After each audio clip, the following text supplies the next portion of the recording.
Hey guys, welcome back. Cassandra Foster here, as promised.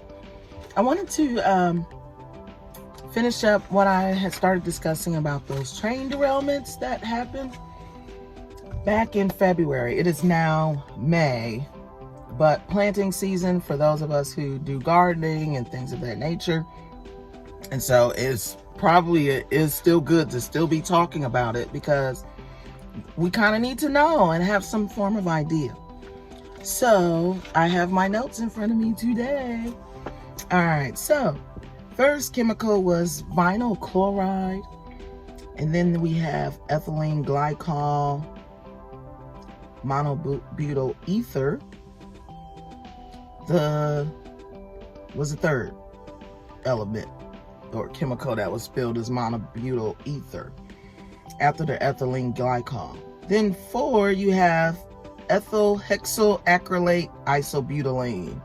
Okay, so the first 2 were the main ones that they were concerned about. All of them are dangerous. They all have different side effects, but they are all carcinogenic, guys. You know what I mean? Carcinogenic means that down the line, it can possibly form cancer in the human body, you know? And the train derailment that happened this year was in Palestine, Ohio, which is about an hour or so away from Columbus, Ohio. That's where I am, in Columbus. Excuse me, I'm eating lunch. I took a temp assignment, and so I'm eating lunch in my car, and that's why we're doing this video in the car today, okay? So I hope you guys don't mind. I got some fries and a bacon cheeseburger from the cafeteria here. Their food is really good. They cook it right in front of you. So anytime you get a job with a cafeteria and they cook the food for you, make it to go or made to order, always nice and reasonably priced. Okay. All right. So not only did these chemicals spill, guys, but remember they lit them on fire, and we had a bout of acid rain because that's what happened. What happens when you light vinyl chloride on fire. There's a video on YouTube where one of the scientists who was looking over the information, and he actually was exclaiming, why did they light it on fire? Don't they know that that causes that? And of course the residents were complaining about itchy skin, burning throats, the same symptoms that you know that is caused by acid rain is what the residents were complaining about. So the train company, Norfolk Southern, is a train company that was behind the chemical spills in February here in Ohio. And so they claim they've cleaned up the area. What they did was they removed the soil from under the tracks and replaced the soil under the tracks. Okay? Let that sink in. Because you lit this stuff on fire, that means the soil that this rain came down on around the area is affected, not just the train tracks. You know what I mean? The soil under the tracks. But, you know, thank God for Mike DeWine and the governor of Ohio, who decided to go ahead and to take some legal measures against this. You know, I'm not going to discuss that, but that is going on. I'm sure you can find information about that, you know, but he is trying to get some legal measures behind this one. And thank you to Aaron Brockovich too, who was there on site and in some of the news stories that you'll find that were being covered live. I don't mean just the news stories. She was there and they were covering that one live. So they did interview her. She talked about it. She talked about how some of the it's harder for smaller people because Palestine, Ohio is a really tiny town here. And so it is harder for smaller people to really have enough resources and time to go after larger corporations, you know, and train companies are pretty big. And so if you're one person or just a few people with damaged homes, then how do you prepare for that fight? So that's why I'm grateful to those people who stepped up and are taking legal measures for this, okay? So, ethylene glycol is what I have first. The toxicity, it causes metabolic acidosis. That is similar, guys, to diabetes, or your body behaves in a diabetic state where you're not breaking down insulin. So metabolic acidosis, or breaking down your food. It's used in antifreeze solvents, de-icers, polyester fibers, and it's an ion. Okay, so that means it's able to be charged, connect to other things. You know what I mean? Ions connect to other chemicals to do different things. Okay? The next one, vinyl chloride. All of them are cancer carcinogens. Okay? It's used in plastic production. It causes liver cancers. It's volatile in air, remains in water, pollutes surrounding environment. Let's go back to other types of cancers it causes. Blood cancers, brain cancer, lung cancers. You know, this one is highly carcinogenic. So when they lit it on fire and it created the acid rain, we're really gonna have to just take care and do a lot more testing and just stay on it, you know? Because we're not going to know until someone develops cancer, and then you get cancer clusters. You know what I mean? And then who's going to take care of that doctor bill? Are the residents responsible? Are they responsible for cleaning their own soil? Those are questions that most of us are going to continue to have while we're dealing with this. All right, our next one, ethyl hexyl acrylate. That's the last one. It is carcinogen again. Stomach cancers is what this one most likely causes. It irritates and burns the eyes and skin. Irritates nose and throat, causing cough and shortness of breath. And a lot of the residents were complaining of these symptoms that they're listing. So unfortunately, they're already affected, you know.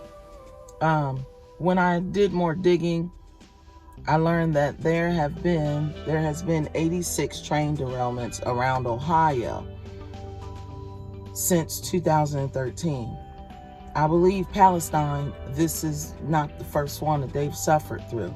There were chemicals spilled about, I want to say 2015, and it might have been closer to 2013, but I remember specifically Palestine, Ohio being affected by a train derailment prior to this one.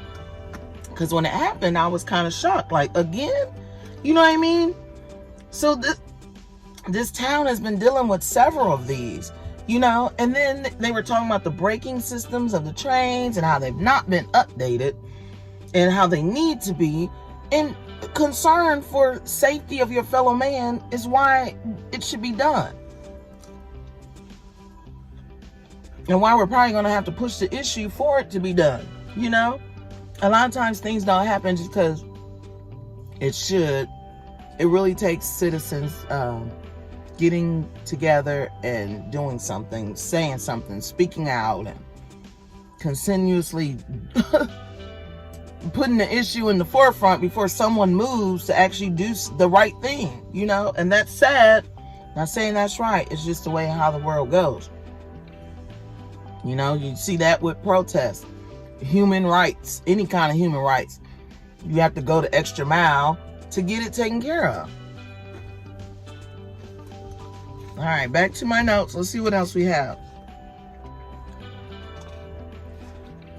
I wrote down all the chemical compounds just so we could know what's in it. All of them contain some form of carbon and hydrogen, which is not a bad thing. You know? And so knowing that, you know, you can just understand what's in it a little better for me. All right. For farmers, you know, planting our food, there are some places that I noticed online that are offering to do a free soil test, which is good. I'll try to look those up and have those in the link below because we're going to need those, you know? No one wants to grow fruits and vegetables and then you turn around and you eat it and then you get sick because of something that happened, you know what I mean? Or some chemical in the soil that you just didn't know about or were unaware of, you know? And again, you don't know how far that stuff is going to travel. They say we don't have to worry about it being in our waterways, but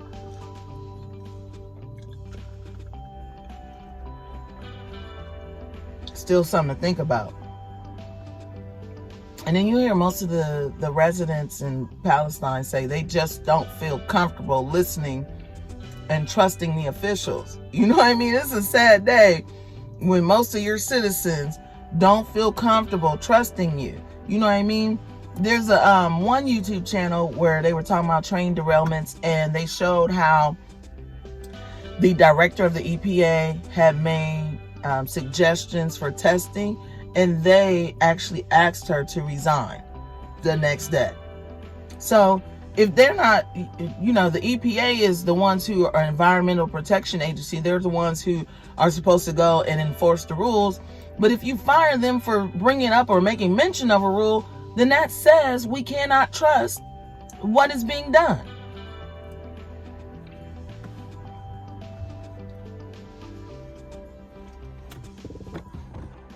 All right, the second part of my lunch is a bacon cheeseburger from the deli. Look at that. I ain't gonna be all, because I done bit off of it. I'm getting ready to eat it.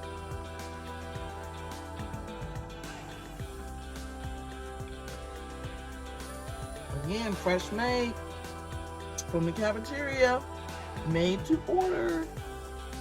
Always wonderful. Figure we make this kind of like a mukbang style.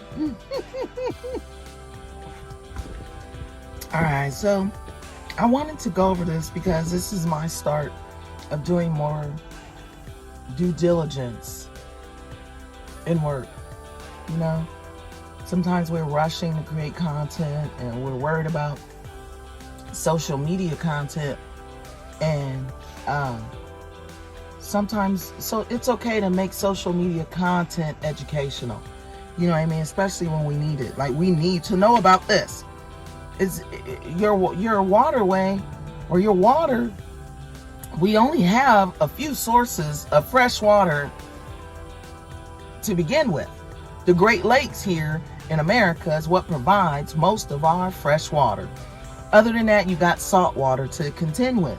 So if we damage Lake Erie, which is where this train traveled, and they said this thing was on fire for a few miles down the road. So it came through Cleveland, came through Youngstown, on over going towards Pennsylvania. So, you know, it had to have some type of effect, you know, and I'm glad they changed the soil, but did it affect our water? It was on fire probably through Cleveland. Especially at the speed that that train was traveling at. So, again, just my due diligence, and this is only part of it. I sat down and started working on a PowerPoint presentation, so that way, that's why I wrote out all the chemical compounds and what's in them, and, you know, the weights and measures of each chemical element, because I want to know, you know what I mean? And I want to know, what can I do to clean it up? What can I do to prevent me from being sick, or even what I can do to help, you know, providing fresh water, bottles of water from other places, you know. And so that's why doing your due diligence is important. You know, how can you assist if you don't know and you're guessing, you're taking someone else's word for it and aren't able to sit down and do the research, you know. That is my thing, you know. As I move forward and build my own business, I have to do that for myself, you know. Even just sitting down and doing the YouTube channel and putting together videos. If I didn't go back and research how to edit or research different measures that I could take, you know, to post, then I wouldn't be here.